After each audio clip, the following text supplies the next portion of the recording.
Bienvenue dans le journal de Vue d'ailleurs. Merci d'être avec nous. Vue d'ailleurs, c'est un site fondé et dirigé par Cédric Leboussy qui couvre de nombreux sujets d'actualité, qu'elles soient internationales ou encore culturelles. Sur vuedailleurs.com, eh bien, vous allez pouvoir retrouver les dernières informations, des interviews, des décryptages, encore des billets d'humeur. Voilà, l'actualité, elle est traitée sous tous les angles, mais avec une règle rigoureuse. C'est d'ailleurs le slogan de Vue d'ailleurs. Eh bien, les opinions sont libres, mais les faits sont sacrés. Tout de suite, on va parler de l'actualité internationale avec cet article très intéressant sur le site qui concerne le quotidien Times de Londres qui veut faire de l'ombre à la célèbre BBC qui lance une nouvelle radio. La station diffuse depuis lundi eh bien, exclusivement sur Internet et en numérique terrestre. C'est même une interview du Premier ministre Boris Johnson qui a ouvert le bal et offert un léger buzz donc à cette nouvelle radio pour faire bonne mesure face à la BBC qui possède la station radio fort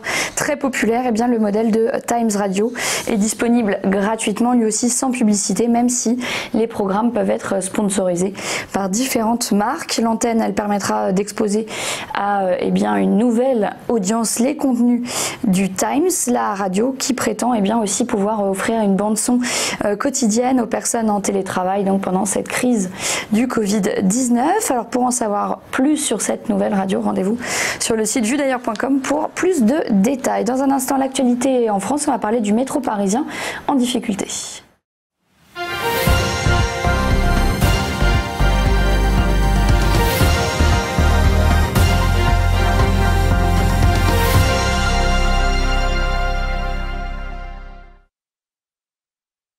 L'actualité en France, c'est cette question. Le métro risque-t-il d'être en faillite? Sans aide, les transports franciliens seront en cessation de paiement dès le 8 juillet. C'est ce qu'a estimé Valérie Pécresse, la présidente d'Île-de-France Mobilité. Elle a annoncé que sans compensation intégrale du manque à gagner lié au coronavirus, eh bien, la société ne pourrait plus payer les métros, les RER, les trains d'ici 5 jours. Donc, la perte de recettes est estimée à 2,6 milliards d'euros. L'épidémie avec cette crise sanitaire mais aussi les grèves de fin d'année eh bien, ont créé des trous dans le budget, les rames étaient moins remplies et puis il fallait payer évidemment les campagnes de désinfection. Bref, le manque à gagner a été énorme et le déséquilibre immédiat. Le prix du pass Navigo pourrait donc augmenter de 20 € pour compenser selon Valérie Pécresse. La gestion des transports gratuits est donc soulevée par certains. Vous allez d'ailleurs pouvoir retrouver toutes ces informations sur le site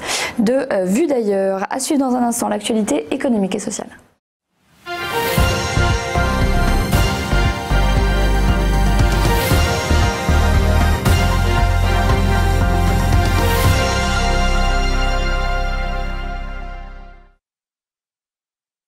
L'actualité économique et sociale avec aujourd'hui Guy Mamoumani qui est notre invité. Vous êtes le président du groupe Open, auteur du livre L'Apocalypse numérique n'aura pas lieu aux éditions de l'Observatoire. Bonjour, on va s'intéresser à votre article que vous signez pour vuedailleurs.com. Vous parlez de la crise comme un catalyseur de la transformation numérique. Vous voyez cette crise sanitaire du Covid-19 comme un crash test. Expliquez-nous. Bonjour. Oui, en effet, j'ai eu à plusieurs reprises, depuis plusieurs années, l'occasion bien de vanter les mérites de la transformation numérique comme une solution aux grands enjeux de notre pays, voire de l'humanité. Et puis, on a vu la Covid-19 apparaître et finalement notre pays a été soumis à énormément de contraintes, bon, d'abord sanitaires évidemment, mais en termes économiques.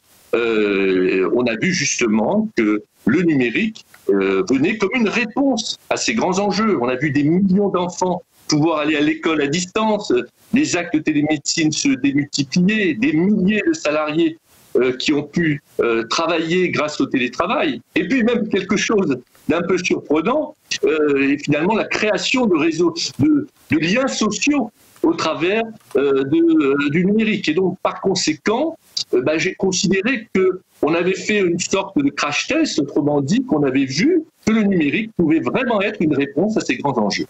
Le potentiel du numérique est révélé par la crise selon vous. Alors quels enseignements tirer de cette histoire ? Bon, mais écoutez, je vais citer comme exemple ma société Open, qui est une entreprise de services du numérique de 3500 personnes.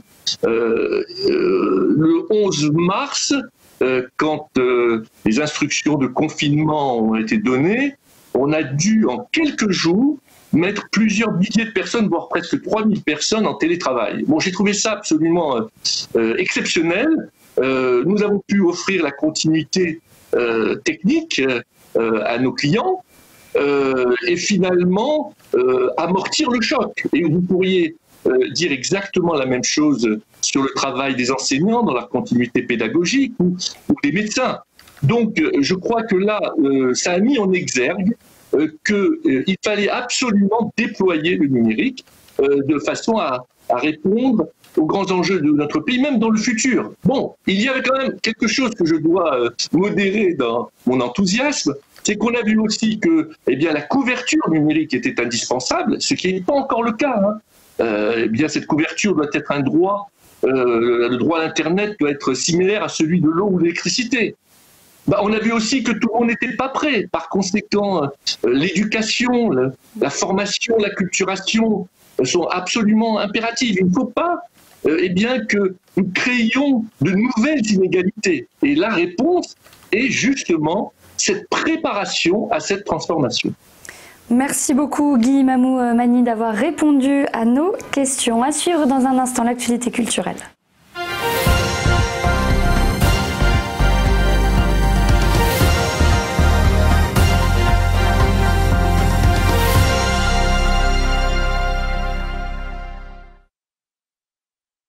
L'actualité culturelle aujourd'hui, on s'intéresse à ce Tour de France 2020 de l'opération Bal Jaune. Il a démarré le 26 juin, il se termine le 6 août. C'est la 11e édition de cette action phare de l'engagement sociétal de la Fédération française de tennis, l'opération Bal Jaune, qui permet en fait le recyclage des balles usagées afin de les transformer en sol sportif. Alors pendant un mois, un camion partenaire de l'opération va sillonner la France afin de récupérer environ 1 300 000 balles usagées au sein des centres de collecte des ligues.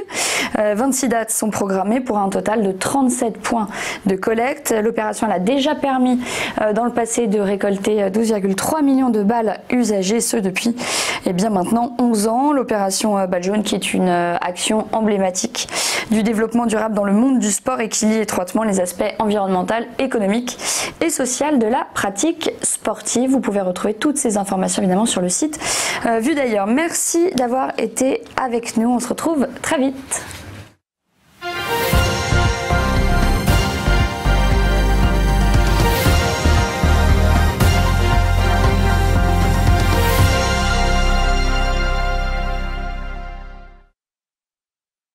Bonjour à tous et bienvenue dans notre émission Entreprise et Innovation, votre rendez-vous innovation, développement économique et enjeux du digital sur TV Finance. Tous les jours, TV Finance met en lumière une société, un projet, des hommes et des femmes qui font l'entreprise d'aujourd'hui et de demain dans un monde en perpétuelle évolution. Pour y participer, contactez-nous sur tvfinance.fr.